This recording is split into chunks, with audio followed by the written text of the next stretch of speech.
Friends, welcome back to our channel. তো আজকে আমি চলে এসেছি আরও একটি নতুন রেসিপি নিয়ে। আপনাদের দেখাবো খুবই কম সময়ের মধ্যে কি করে আমি মাটন কষা করি। তো আপনারা আমার রান্নাটি প্রথম থেকে শেষ অবধি দেখতে থাকুন। তো মাটনটাকে আমি এখানে ভালো করে ধুয়ে পরিষ্কার করে নিয়েছি। আর এখানে আছে আমাদের 750 গ্রাম মাটন। তো মাটনটাকে আমি এবারে ভালো করে ম্যারিনেট করে নেব। মাংসটাকে আমরা এবার ম্যারিনেট করে নেব। দিয়ে দিলাম টক দই, দিয়ে দিলাম সামান্য পরিমাণে সর্ষের তেল, দিয়ে দিলাম জিরের গুঁড়ো, দিয়ে দিলাম 1 চামচ পরিমাণ আদা বাটা, পেঁয়াজ কুচিগুলো সব দিয়ে দেব, দিয়ে দিলাম হলুদ গুঁড়ো। সব কিছুকে ভালোভাবে এরকমভাবে হাত দিয়ে ম্যারিনেট করে নেব। খুব ভালোভাবে হাত দিয়ে মাখিয়ে নিতে হবে। ম্যারিনেটটা যত সুন্দর হবে আপনার মাংসের টেস্টও তত ভালো হবে।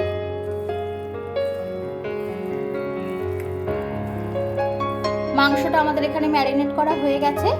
এবার এটাকে আমরা 1 ঘন্টার জন্য রেস্টে রেখে দেব। কড়াই গরম হয়ে গেছে, দিয়ে দিলাম সর্ষের তেল পরিমাণ মতো। তেলের মধ্যে কিছুটা পরিমাণে লঙ্কা কুচি দিয়ে দিয়েছি। এবার ওই তেলেই দিয়ে দিলাম 1 টিস্পুন পরিমাণ রসুন বাটা। রসুন বাটাটাকে ভালো করে তেলের মধ্যে নাড়িয়ে নিতে হবে যাতে কাঁচা গন্ধটা চলে যায়। রসুন বাটাটা আমাদের হয়ে গেছে, সুন্দর গন্ধ বেরিয়েছে। এবার এর মধ্যে আমরা মাটনটা দিয়ে দেবো। মাটনটা আমাদের আগে থেকে ম্যারিনেট করা ছিল, সেই মাটনটাকে এর মধ্যে দিয়ে দিলাম। খুব ভালোভাবে কষিয়ে নিতে হবে। কষানোটা যত সুন্দর হবে টেস্টটাও তত ভালো আসবে। একটা টমেটোকে চিড়ে দিয়ে দিলাম, দিয়ে ভালো করে নেড়ে নেব। আলুগুলোকে আমরা ভাজিনি, আমরা এখানে কষানোর মধ্যে আলুগুলোকে দিয়ে দেব, দিয়ে ভালো করে কষিয়ে নেব।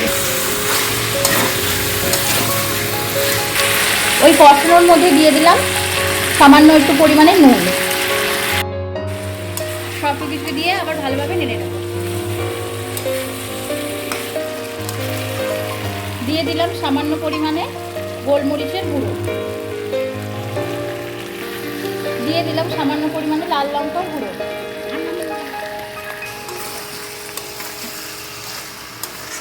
দেখুন মাংসটা আমাদের কষানো হয়ে গেছে, তেল ছেড়ে এসছে। এবার আমরা এতে দিয়ে দেবো জল। ভালোভাবে একবার নেড়ে দেব।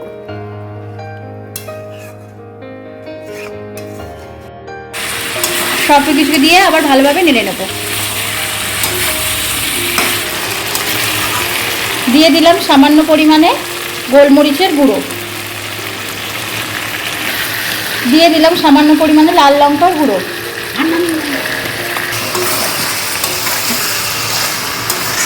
দেখুন মাংসটা আমাদের কষানো হয়ে গেছে, তেল ছেড়ে এসছে। এবার আমরা এতে দিয়ে দেবো জল। ভালোভাবে একবার নেড়ে দেব।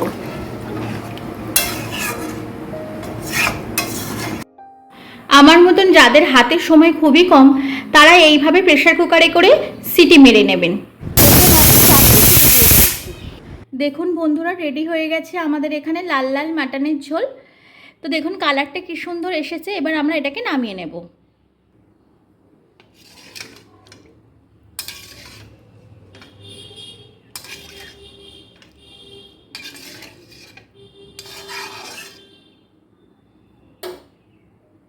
দিয়ে দিলাম কিছুটা পরিমাণে গরম মশলা। দেখুন বন্ধুরা, রেডি হয়ে গেছে আমাদের মাটন কষা লাল লাল করে। আপনারা এইভাবে রান্নাটি করবেন। আর আমার রান্নাটি যদি আপনাদের ভালো লেগে থাকে তো লাইক কমেন্ট শেয়ার করবেন আর সাবস্ক্রাইব করে আমার পাশে থাকার অনুরোধ রইল।